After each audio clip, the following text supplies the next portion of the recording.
الحمدللہ رب العالمین والعاقبۃ للمتقین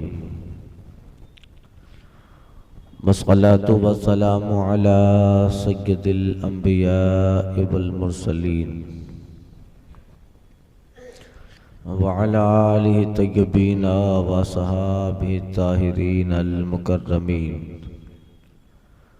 وعلماء ملتہ وشہداء محبتہ واولیاء امتہ الی یوم الدین اما بعد فاعوذ باللہ من الشیطان الرجیم بسم اللہ الرحمن الرحیم والذی جاء بالصدق وصدق بہ اولئک هم المتقون صدق اللہ و صدق رسولہ النبی الامین المتین الکریم ونحن علی ذالک لمن الشاہدین والشاکرین والذاکرین والحمدللہ رب العالمین۔ بارگاہ رحمت عالم، رحمت تمام، جان عالمین صاحب یاسین مزمل و مدثر، فخر آدم و بنی آدم، مرکزی عقیدت ختمی مرتبت حضور احمد مجتبیٰ محمد مصطفیٰ صلی اللہ علیہ وسلم میں درود مقدس کا نذرانہ محبت پیش کریں۔ اللہم صل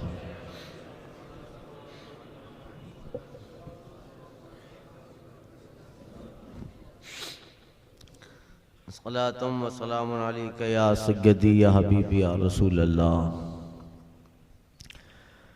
امام اہل سنت اعلیٰ حضرت فاضل بریلی بارگاہ حضور امیر المومنین خلیفہ بلا فصل ابو بکر صدیق رضی اللہ تعالی عنہ میں نذرانہ عقیدت منقبت خوانی پیش کرتے ہیں۔ اصدق الصادقین سید المتقین، اصدق الصادقین سید المتقین، چشم و گوشے وزارت پہ لاکھوں سلام، سایہ مصطفیٰ مایہ استفاء، سایہ مصطفیٰ مایہ استفاء، عز و ناز خلافت پہ لاکھوں سلام، صدیق بلکہ غار میں جاں ان پہ دے چکے، صدیق بلکہ غار میں جاں ان پہ دے چکے، حفظ جاں تو جانے فروز غرر کی ہے، محبوب رب عرش ہے اس سبز قبا میں، محبوب رب عرش ہے اس سبز قبا میں، پہلو میں جلوہ گاہ عتیق و عمر کی ہے، سعدین کا قران ہے پہلو ماہ میں، سعدین کا قران ہے پہلو ماہ میں، جھلمٹ کیے ہیں تارے تجلی قمر کی ہے۔ آنے والا دن، آنے والی 22 تاریخ کو امیر المومنین خلیفۃ المسلمین خلیفہ بلا فصل حضرت ابو بکر صدیق رضی اللہ تعالی عنہ کا یوم وفات، یوم وصال ہے۔ حضرت ابو بکر کی ذات عالم اسلام میں کسی تعارف کی محتاج نہیں کہ کوئی ان کو نہ جانتا ہو۔ اسلام مسلمانوں پر ایک زبردست احسان ابو بکر صدیق کا ہے، ہمارے ایمان پر، بلکہ علماء بیان کرتے ہیں قیامت تک جتنے مسلمان ہوں گے اور آخر میں اگر ایک مسلمان بھی باقی رہا، بچ گیا، تو اس کے ایمان پر بھی، اسلام پر بھی ابو بکر کا احسان ہوگا۔ اتنا زبردست کارنامہ انجام دیا حضرت ابو بکر صدیق نے، حضور فرماتے ما نفعنی مال احد قط نفعنی مال ابی بکر، مجھے کسی کے مال نے اتنا نفع نہیں دیا جتنا مال ابو بکر کے مال نے مجھے نفع دیا ہے۔ اپنے آپ کو، اپنے وجود کو، اپنی ذات کو سمرپت کیا، ڈیووٹ کیا، قربان کر دیا، اور حضور کی بارگاہ میں اپنے سارے جذبات رکھ ڈالے۔ محبت جب حضور کی آئی، اسلام جب لے آئے، تو پھر پلٹ کے نہیں دیکھا، اپنی زندگی کا ایک ایک لمحہ ابو بکر صدیق نے حضور کی محبت میں قربان کیا۔ یہی وجہ ہے کہ حضور فرماتے ہیں میں نے سب کے حق ادا کر دیے، جنہوں نے اسلام لانے میں، اسلام کی اشاعت میں، تبلیغ دین میں میری مدد کی، میں نے ان سب کے حق دنیا میں ادا کر دیے، چاہے وہ اہل بدر ہوں، اہل احد ہوں، اہل تبوک ہوں، یا کوئی بھی ہو، میں نے سب کے حقوق ادا کیے سوا حق ابو بکر، ابو بکر کے حق کے سوا، کہ انہوں نے جو کام کیا اس کا میں نے انہیں بدلہ نہیں دیا، اللہ قیامت میں انہیں دینے والا ہے۔ حضرت ابو بکر کی ذات کے اس اعتبار سے بھی آگے پیچھے جتنے لوگوں کو دیکھو، حضرت ابو بکر کے شجرے میں آپ کی اصل بھی، آپ کی فرع بھی، سب صحابہ، سب حضور کے عاشق، آپ کے والد ابو قحافہ صحابی، ماں سلمہ بنت صخر صحابیہ، آپ کے بیٹے عبد الرحمن صحابی، ابو بکر کے بیٹے محمد صحابی، آپ کی بیٹی حضرت عائشہ صحابیہ، اور صحابیہ ہی نہیں بلکہ ام المومنین، حضور کی زوجیت میں جنہیں شرف یابی ملی، اور آپ کے پوتے صحابی، آپ کے نواسے صحابی۔ آپ اندازہ لگاؤ صحابہ میں حضرت ابو بکر صدیق وہ ذات ہے آگے پیچھے جس کا پورا خاندان حضور کا عاشق ہو، سرکار کی صحابیت کا جنہیں شرف ملا وہ حضرت ابو بکر صدیق ہے۔ اسی لیے حضور فرماتے ہیں کہ میں نے سب کے حق ادا کیے سوا ابو بکر کے، اور امت کو سرکار ترغیب دیتے ہیں، تعلیم دیتے ہیں، شکرو ابو بکر واجب علی امتی، ابو بکر کا شکر ادا کرنا میری امت پر ضروری ہے۔ محسن کا شکر ادا کیا جاتا ہے، احسان جو کرتا ہے اس کے احسان کا بدلہ لوٹایا جاتا ہے۔ ابو بکر نے ہم پر احسان کیا، اشاعت دین اور اسلام میں اتنا زبردست یوگدان اور قربانیاں ہیں، اور دین جب ہر طرف سے رکاوٹیں تھی، ہر طرف سے مجبوریاں تھی، کفر اپنے تمام تر آب و توانائی، طاقت و توانائی کے ساتھ، شرک اپنے تمام تر قوتوں کے ساتھ اسلام کو مٹانے پہ تلا تھا، اور اسلام کی شہرت کاٹنے کی فکر میں تھا۔ اس وقت جس مرد قلندر نے اپنے آپ کو رسول پاک صلی اللہ علیہ وسلم کے لیے ڈھال بنایا، اسلام کے لیے سینہ سپر ہو کر باطل کے سامنے جو کھڑا رہا، ڈٹ گیا، اٹ گیا، وہ سینہ جس ذات کا تھا اس ذات کا نام ابو بکر ہے۔ ہجرت کا موقع ہو، بدر کا موقع ہو، احد ہو، خیبر ہو، خندق ہو، تبوک ہو، طائف ہو، یا صلح حدیبیہ کا موقع ہو، حضرت ابو بکر صدیق نے اپنے آپ کو حضور کے لیے ایسے ڈھال بنایا کہ اس کی مثال، اور حضور کی محبت میں جو اپنے آپ کو فریفتہ کیا اس کی مثال نہیں ملتی۔ اسی لیے حضرت ابو بکر صدیق کو اللہ نے یہ مقام دیا۔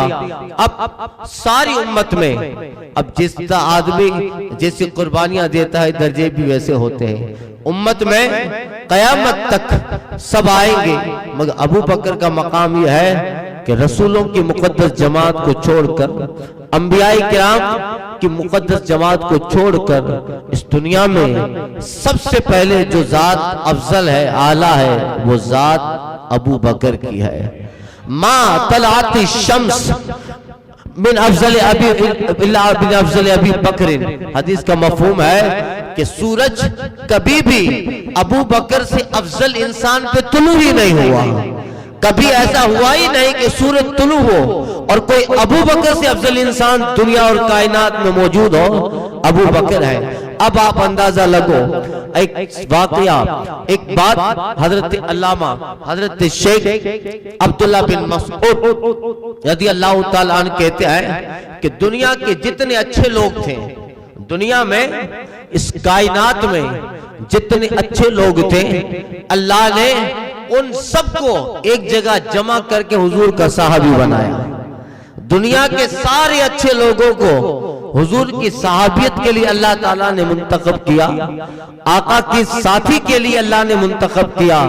دنیا کے سارے لوگ اچھے، دنیا میں جتنے اچھے لوگ تھے ان سب کو اللہ تعالیٰ نے جمع کر کے اپنے محبوب کا صحابی بنایا، اور صحابہ میں جتنے اچھے تھے ان کو چار یار بنایا، اور ان میں جو اچھا تھا اس کو یار غار بنایا، اس کو ابو بکر بنایا۔ اس لیے حضرت ابو بکر صدیق کا مقام اس امت میں انبیاء و رسولوں کے بعد سب سے افضل۔ اعلیٰ حضرت کہتے ہیں اصدق الصادقین سید المتقین، چشم و گوش وزارت پہ لاکھوں سلام، یعنی اس افضل الخلق بعد الرسل، اس افضل الخلق بعد الرسل ثانی اتنین ہجرت پہ لاکھوں سلام، یہ حضرت ابو بکر ہے۔ اس لیے اللہ نے جو مقام کو منصب دیا حشر میں، حضور علیہ الصلوۃ والتسلیم، اور جو ابو بکر کا ساتھ تھا وہ صرف دنیا تک محدود نہ رہا، عالم ارواح میں بھی جہاں حضور کی روح محمدی تھی، انبیاء کرام کی روحیں ان کے بعد، اور امت میں جو سب سے زیادہ روح محمدی کے قریب تھی وہ روح ابو بکر تھی۔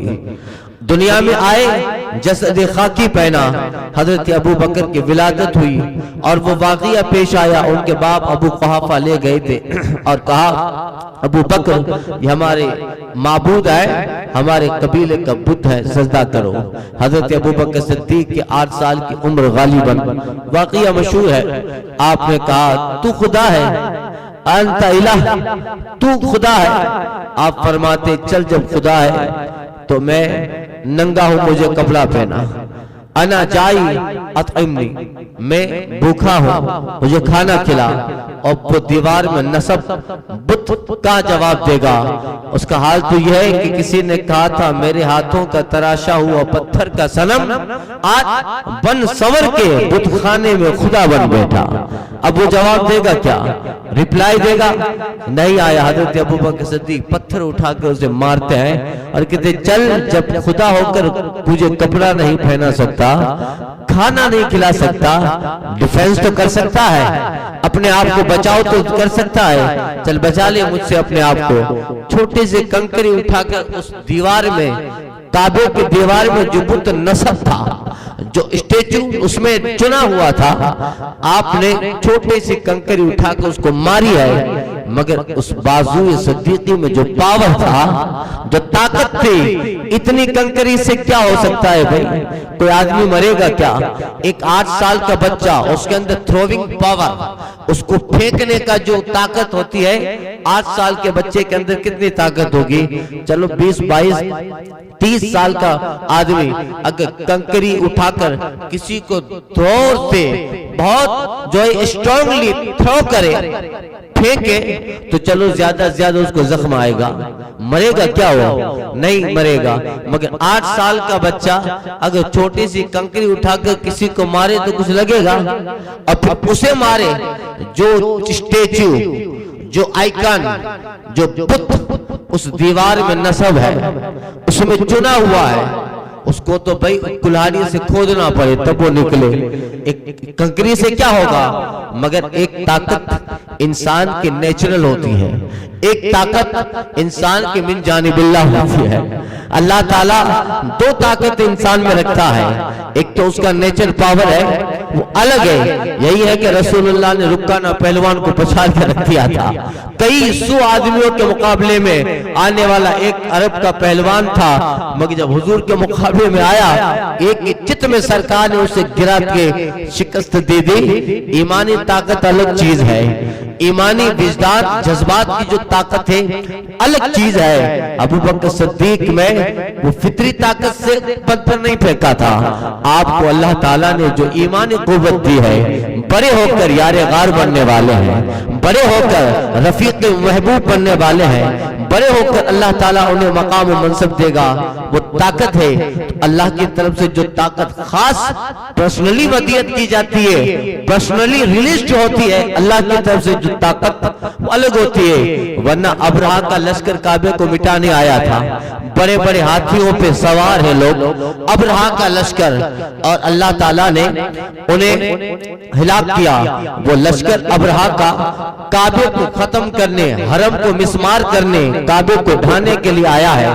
بڑے بڑے ہاتھیوں پہ اور طاقتور لوگ سوار ہیں. اللہ نے ان کی ہلاکت کے لیے ابابیل کو بھیجا تھا. ابابیل ایک چھوٹا سا پرندہ، چکلی ہوتی ہے، ہم اپنی زبان میں بولتے ہیں فاختہ، فاختہ کے برابر سمال برڈ، بالکل بلکہ سمالسٹ برڈ، سب سے چھوٹے پرندوں میں اس کا نام آتا ابابیل. اتنا پرندہ ہو جو تقریباً سائز میں 2-3 انچ کا بھی مشکل سے ہوگا، اتنا پرندہ. وہ پرندے کی جماعت اوپر آئی. ہر پرندے کے چونچ میں ایک آدھے گرام کا پتھر تھا، ہاف گرام اسٹون، آدھے گرام کا پتھر. بتا وہ پتھر اگر پرندے کے چونچ میں ہو، جس پہ گرے سر پہ تو سر پھٹے گا کیا؟ مگر نہیں، وہ پرندے کی نیچرل طاقت سے پرندہ نہیں پھینک رہا تھا. اللہ نے جو طاقت دی تھی وہ پرندہ ابرہہ کے لشکر کے اوپر آیا، اور اس چونچ میں جو پتھر تھا وہ پتھر جس پہ پھینکتا، آپ پڑھیے گا قرآن میں ذکر ہے الم تری کیف فعل ربک باصحاب الفیل. اے محبوب تم نے نہیں دیکھا تیرے رب نے ہاتھی والوں کے ساتھ کیا کیا؟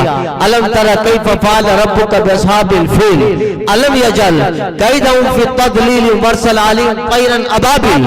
اور آسمان سے پرندے ان پہ اٹھائے، طیر ابابیل بحجارۃ من سجیل. اور ان کے چونچ میں جو پتھر تھا، اس پتھر کی طاقت کیا تھی؟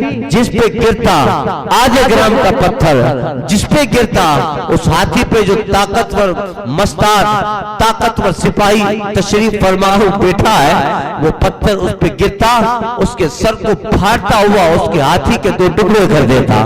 یہ ہوتا ہے ایمانی پاور. یہ ہے اللہ کی طرف سے جو ڈیووٹ ہو، اللہ کی طرف سے جو ریلیزڈ ہوتا ہے، اللہ خاص اپنے بندوں کو دیتا ہے. اللہ جس کا انتخاب کر لیتا ہے انہیں وہ چیزیں دیتا ہے. 8 سال کے وجود سے وہ لگا ہوا بت کبھی گر سکتا ہے؟ نہیں گرے گا. مگر ابو بکر نے جب پتھر مارا ہے، وہ کعبے میں نصب چنا ہوا بت کٹ کر زمین پہ اوندا گر گیا. اللہ اللہ. اور ایسا اوندا گرا ہے کہ کیا پوچھ رہا، ایسے ذلت اور رسوائی ہوئی، آج تک ذلت اور رسوائی میں ہے. اور ان کے والد ابو قحافہ آئے، کہ دیکھا بیٹے نے کیا کیا، پورے بت کو پتھر سے گرا دیا. کہ یہ کیا کیا؟ ہمارے قبیلے کا خدا تھا. ابو بکر 8 سال کی عمر میں منہ بگاڑتے ہیں، ابا جان یہ خدا ہوتا ہے کیا؟ کپڑا نہیں پہنا سکتا اپنے بندے کو، اپنے بندے کی بھوک نہ مٹائے. یہ خدا نہیں ہے. خدا ایک ہے، وحدہ لا شریک کی ذات گرامی، جو خالق بھی ہے، مالک بھی ہے، کائنات کا نظام چلاتا ہے، سورج نکال کے مغرب میں ڈبو دیتا ہے. درخت، شجر، پہاڑ، جھرنے، ندی، نالے، ان سمیت کائنات کے ہر ذرے کو جس نے وجود کی نعمتیں دی ہیں، انسان کو جس نے قطرے سے وجود بخشا، اور کائنات کے ہر ذرے، ہر قطرے کا وہی خالق و مالک ہے. باپ ابو قحافہ ابو بکر کو لے کر ان کی بیوی کے پاس گئے کہ دیکھو تمہارے بیٹے نے کیا کیا. کیا کیا؟ کہ ہمارے جو قبیلے کا خدا تھا اس کو پتھر مار کے نیچے گرا دیا. اور یہ کہہ کر جلال اور آیا اور تھپڑ مارنا چاہتے ہیں. ان کی بیوی نے کہا ابو قحافہ رک جاؤ، یہ ہمارا بیٹا عام نہیں ہے، عام لڑکا نہیں ہے. یہ جب پیٹ میں تھا تو کوئی آواز دینے والا آواز دیتا تھا، یا امت اللہ بالتحقیق ابشری بالولد العتیق اسمہ فی السماء صدیق لمحمد صاحب مرفیق. کوئی خبر دینے والا، یہ جب پیٹ میں تھا تو کوئی خبر دیتا تھا، اے اللہ کی بندی خوشخبری ہے تیرے لیے کہ جو تیرے پیٹ میں ہے وہ عتیق ہے، جہنم سے آزاد ہے. عتیق صدیق ہے اور ہمارے نبی محمد کا رفیق ہے۔ اسموں فی السماء صدیق، اور آسمان میں ہم نے اس کا نام صدیق رکھا ہے۔ اس لیے یہ بچہ کوئی عام نہیں ہے بلکہ خاص ہے۔ خیر پھر ابو بکر صدیق جوان ہوئے، آخری عمر کے جو ہے اس حصے کو پہنچے، پھر رسول پاک صلی اللہ علیہ وسلم کی جلوہ گری، اعلان نبوت کے بعد ابو بکر صدیق کا ایمان لانا۔ جب گئے تھے ملک شام میں، ابھی تک سرکار نے اعلان نبوت نہیں فرمایا۔ ابو بکر صدیق شام میں گئے تھے، بہت بڑے تاجر تھے، بہت زیادہ تجارت کرتے تھے، اور دور جہالت میں، زمانہ جاہلیت میں بھی ایک بڑا مقام حضرت ابو بکر صدیق کا تھا۔ آپ کی ایک عقل، آپ کی فکر، آپ کی خد، اور اس دور میں لوگ کوئی فیصلہ جو نہ کر سکتا تھا، وہ فیصلہ لوگ حضرت ابو بکر صدیق کے پاس لے کے آتے تھے، وہ فیصلہ کرتے۔ یعنی دور جہالت میں بھی عرب کے معاشرے میں، عرب کی سوسائٹی میں جو ایک بڑا نام تھا، تجارت میں بھی، تاجروں میں، بزنس مین میں، اچھے لوگوں میں اور عقل مند لوگوں میں جن کا نام تھا وہ حضرت ابو بکر صدیق کا نام تھا۔ اسی لیے جب ہجرت کا موقع آنے والا تھا اور کفار مکہ نے بہت زیادہ ستایا، حضرت ابو بکر صدیق مکہ چھوڑ کے جا رہے تھے۔ ابن دغنہ جو عرب کے مشرکوں میں تھا، اس نے جب دیکھا کہ ابو بکر صدیق جا رہے ہیں تو اس نے مکہ سے باہر حضرت ابو بکر صدیق کو پا لیا تھا۔ ابو بکر کہاں جا رہے ہو؟ کہ لوگ پریشان کرتے ہیں، میں نے دین اپنایا ہے مگر دین پہ لوگ عمل نہیں کرنے دیتے، میں جا رہا ہوں۔ اللہ کی اتنی بڑی زمین ہے، اتنی بڑی اللہ تعالیٰ نے وسعت دی ہے زمین کو، کسی بھی کونے میں جا کر میں اپنے مذہب پہ عمل کروں گا، یہاں لوگ رہنے نہیں دیتے۔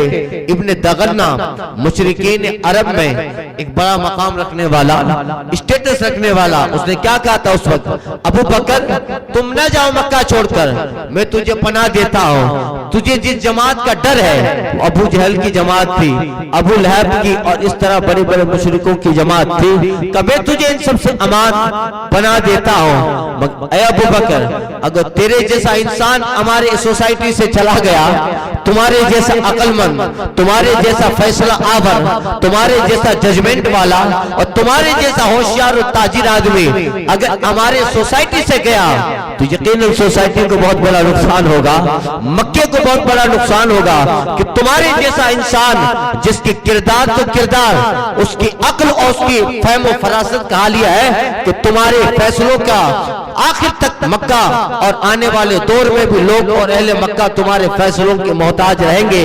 لہذا تم اگر مکہ سے جاؤ تو پھر ہمارے مکہ میں ایک خلا واقع ہوگی، ایک جگہ باقی رہے گی، لہذا ہم نہیں چاہیں گے کہ تمہارے جیسا اچھا آدمی مکہ کو چھوڑے۔ اچھا تمہیں یہی ڈر ہے نا کہ تم عبادت نہیں کر سکتے اپنے مذہب پر، چلو میں امان دیتا ہوں، اور آج کے بعد تمہیں کوئی نہیں چھیڑے گا۔ ابو بکر کو لے کر حرم میں آیا ابن دغنہ، اور ابو جہل کی ٹوکری سے کہتا ہے میں نے ابو بکر کو پناہ دی ہے، اب آج کے بعد ان سے کوئی تعارف نہ کرے گا، آج کے بعد ان کے جو ہے کوئی مخالفت نہ کرے، انہیں اپنا کام کرنے دو۔ یعنی یہ واقعہ تو لمبا ہے مگر اس میں جو بتانا چاہتا ہوں کہ حضرت ابو بکر صدیق کو اللہ تعالیٰ نے کتنی فہم و فراست، اور اس زمانے میں آپ کا وہ وقار، آپ کا اسٹیٹس اور آپ کی پرسنالٹی کیسی نہیں ہوگی، باوجود اس کے کہ ابن دغنہ مشرک ہے، مگر حضرت ابو بکر صدیق کو مکہ سے جانے نہیں دیتا کہ تمہارے جیسے آدمی کا ہماری آبادی سے نکل جانا، سوسائٹی سے نکل جانا، مکہ سے نکل جانا یقیناً ایک بہت بڑا خسارہ ہوگا۔ لہذا تم ہو، تمہارا فیصلہ، تمہاری فہم و فراست، تمہاری عقل مندی، تمہارا ججمنٹ پاور، اور مکہ میں تمہارا اسٹیٹس، تمہاری پرسنالٹی، اور تم لوگوں کے ساتھ جو رویہ کرتے ہو وہ یقیناً ہمارے معاشرے سوسائٹی کو بہتر بناتا ہے، ہمارے لوگ تم سے متاثر امپریسڈ ہیں۔ اب یہ حضرت ابو بکر صدیق دور جہالت میں بھی پھر ملک شام گئے، اتنے بڑے تاجر تھے اور تاجر میں ایک گرجا گھر میں قیام کرتے ہیں. اس گرجا گھر کا جو پادری تھا, اس پادری نے جب ابو بکر صدیق کو دیکھا تعجب پڑ گیا, اپنے کمرے میں گیا, پرانی بوسیدہ کتابیں لے کے آیا, ورق الٹتا رہا. ابو بکر کو دیکھتا ہے ورق الٹتا ہے, ابو بکر کی پیشانیوں کو دیکھا کتاب مطالعہ کرتا ہے, آپ کی بھاؤں, آپ کی آنکھ, آپ کی پیشانی, وجود دیکھتا ہے, اور وہ پادری کتاب اسٹڈی کرتا ہے, مطالعہ کرتا ہے. ابو بکر صدیق کو تعجب ہوا, کیا کرتے ہو؟ پادری کہتا ہے اے ابو بکر, جہاں تک میرا علم کہتا ہے, جہاں تک میری معلومات کہتی ہے, میں نے اگلی کتابوں میں جو پڑھا ہے اس سے میرا یہ گنان علم کہتا ہے ابو بکر آخری پیغمبر آئیں گے اور اس آخری پیغمبر کے تم سب سے قریبی ساتھی بننے والے ہو. حضرت ابو بکر صدیق کہتے ہیں ایسا ہوگا کہ کوئی آئے گا, نبوت کا دعویٰ کرے گا اور میں اس کا ساتھی بنوں گا؟ کہاں نبی, کہاں ابو بکر, یہ خیالات ہیں. خیر اپنا کام پورا کیا, مگر پادری نے جو یہ جملہ کہا وہ جملہ ان کے دل میں پیوست ہو گیا. مکہ آئے, وہی مکہ نے جب داخل ہوئے تو کیا دیکھا کہ سرکار نے اعلان نبوت کر دیا تھا, حضور نے نبوت کا اعلان کیا تھا. ابو بکر صدیق چونکہ معاشرے میں ایک بڑا نام تھا اور سوسائٹی میں بہت سارے لوگ ان کو فالو کرتے تھے. ابو جہل, بڑے بڑے لوگ ان کا انتظار کرنے لگے. شام کی تجارت سے جیسے حضرت ابو بکر واپس آئے, ابو جہل کہتا ہے اے ابو بکر دیکھا کیا ہوا؟ کیا ہوا؟ کہ وہ عبداللہ کے بیٹے محمد نے اعلان نبوت کیا ہے. اب وہ کلہ ہمارے بتوں کی برائی کرتے ہیں, ہمارے بتوں کے خلاف کہتے ہیں اور ایک اللہ وحدہ لا شریک کی بات کرتے ہیں. ابو بکر کے دماغ میں راہب کی وہ بات آ گئی کہ ابھی اس نے بتایا ہے, ابھی واپس آیا ہو, اعلان نبوت ہو گیا ہے, کہ یہ وہ تو نہیں ہے کہ جس کا میں ساتھی بنوں گا جس کی اس راہب نے بشارت دی ہے. فوراً بارگاہ رسالت میں پہنچے, آقا کی بارگاہ میں پہنچے, آپ نے اعلان نبوت کیا ہے؟ ہاں ابو بکر بن قحافہ میں نے اعلان نبوت کیا ہے. حضور جب آپ نبی ہیں, اللہ کے پیغمبر ہیں, کیسے مانو آپ اللہ کے پیغمبر, نشانی بتائیں. اللہ اللہ, ابھی یہ راز تھا ابو بکر اور پادری کے درمیان. مصطفیٰ کہتے ابو بکر میری نبوت کی علامت کے لیے کیا یہ کافی نہیں ہے کہ پادری نے تجھے کہہ دیا ہے کہ تو میرا ساتھی بنے گا؟ اللہ اللہ, اتنا کہنا تھا, قدموں میں گرے, دست و کرم اور دست و ہاتھ کا بوسہ دیا, پاؤں کا بوسہ دیا, اور پھر داخل دین ہوئے. ایسا داخل دین ہوئے اور پھر اپنے آپ کو بارگاہ رسالت مآب میں ایسا فریفتہ کیا جناب ابو بکر صدیق نے کہ اب یہ ساتھ تھا, پھر بدر میں ساتھ, احد میں ساتھ, ایمان لائے, مکہ میں ساتھ, مکہ کے ہر گلی میں مصطفیٰ کے ساتھ, ہجرت میں ساتھ, ام معبد کی جھوپڑی میں ساتھ, مدینہ میں ساتھ, قبا میں ساتھ, طائف میں ساتھ, بدر میں ساتھ, اور خیبر, خندق, تبوک کا موقع تھا. جہاں جہاں حضور ہیں ابو بکر ساتھ ہیں, اور اپنے آپ کو حضور کی سپر, حضور کی ڈھال بنا کے رکھا. دنیا میں تو ساتھ رہے مگر قربان جاؤ. محبوب نے جو ابو بکر کو محبت کا صلہ دیا کہ وصال کے بعد قبر میں بھی ابو بکر ساتھ ہیں, وصال کے بعد قبر میں بھی ابو بکر ساتھ ہیں. اعلی حضرت کہتے ہیں محبوب رب عرش ہے اس سبز قبا میں, محبوب رب عرش ہے اس سبز قبا میں, پہلو میں جلوہ گاہ عتیق عمر کی ہے, سادین کا قران ہے پہلو ماہ میں, سادین کا قران ہے پہلو ماہ میں, جرمٹ کیے ہیں تارے تجلی قمر کی ہے, جرمٹ کیے ہیں تارے تجلی قمر کی ہے. قبر میں بھی ساتھ, اور جب اللہ تعالیٰ دنیا ختم کرنے کے بعد دوبارہ حشر کرے گا, اٹھے گئے لوگ اپنے قبروں سے, آقا فرماتے سب سے پہلے میں اٹھوں گا, پھر امت میں ابو بکر اٹھے گے, اٹھنے میں ساتھ, اور پھر جنت البقیع میں جائیں گے, اور پھر عالم حشر ہوگا, اور وہاں جہاں حضور کی کرسی لگائی جائے گی وہیں حضرت ابو بکر صدیق مصطفیٰ کے ساتھ ہوں گے. آقا فرماتا ہے وزیر آیا فی السما جبریل و میکائیل, وزیر آیا فی الارض ابو بکر و عمر. حضور کہتا ہے میرے آسمان میں دو وزیر ہیں, جبریل و میکائیل, اور زمین میں میرے دو وزیر ہیں, عمر و ابو بکر. یہ دونوں مصطفیٰ جان رحمت کے دنیا میں وزیر ہیں, حشر میں مصطفیٰ کے ساتھ ہوں گے, جنت میں داخلہ ہوگا وہاں مصطفیٰ کے ساتھ ہوں گے, بلکہ جنت کا تو حال ہی ہوگا.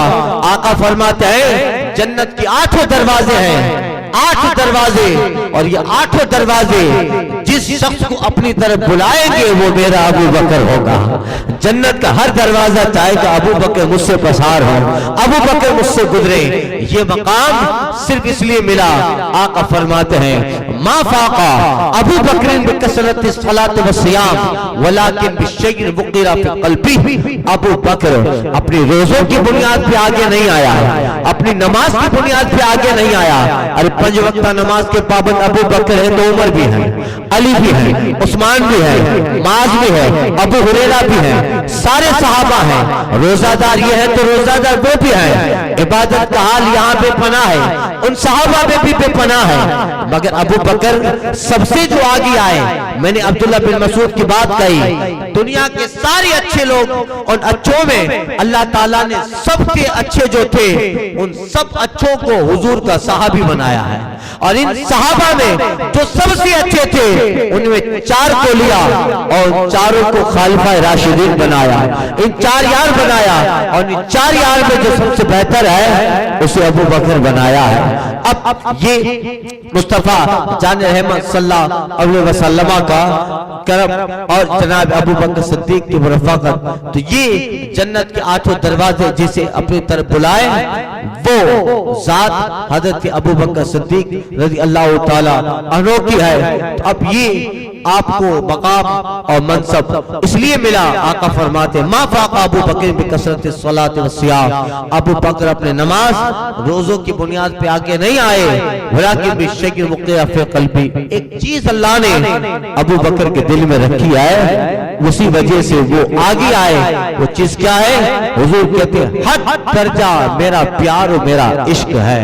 ان کے دل میں ابو بکر سب سے آگے آئے، اتنا آگے آئے کہ پھر آپ نے اگر جمعہ کا خطبہ سنا ہوگا، دوسرے خطبہ میں ہمارا خطیب جب خلفائے راشدین پہ سلام پیش کرتا ہے، لا سیما علی افضلہم علی افضل البشر بعد الانبیاء بالتحقیق ابو بکر صدیق، خاص کر کے سلام ہو اس ذات پر انبیاء اور رسولوں کے بعد ساری خلق میں سب سے بہتر ہے، بلکہ سورج ابو بکر سے افضل انسان پہ نبیوں کو چھوڑ کر طلوع ہی نہیں ہوا، یہ جناب ابو بکر ہیں۔ بلکہ آج علامہ جلال الدین نے لکھا ہے کہ ایک وقت ایسا آتا ہے کہ آسمان کا سورج ایک جگہ ٹھہر جاتا ہے، کچھ واقعات کچھ اوپر کا نظام ہوتا ہے کہ سورج آگے نہیں بڑھتا ہے، آگے نہیں جاتا ہے، ٹھہر جاتا ہے۔ علامہ جلال الدین لکھتے ہیں کہ سورج ٹھہرتا ہے، آگے نہیں بڑھتا، رب کہتا ہے اے سورج ابو بکر کا نام لے اور آگے کا سفر طے کر۔